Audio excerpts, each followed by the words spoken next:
July. Nandito tayo ngayon sa Baybay City, Leyte. Pwede na!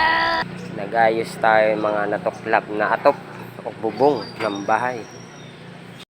Okay. Malakas ang bagyong Tino, malakas ang hangin niya. Kaya nangatuklap ang mga sin o bubong ng bahay. Ayun o, papakita ko sa inyo. Yan na ano ko na kasi binaklas ko mabilisan kaya hindi ako napag-video, mabilisan kasi kaya. Oh my God! Masamang panahon na naman. May bagyong paabot na naman. Sana hindi na tumama muna dito sa Baybay City, Leyte. Kaya nag-ano na ngayon guys, flashing gutter para yung salibo niya, yung end ba, yung edge niya hindi mapasok ng tubig. Ginagawa ko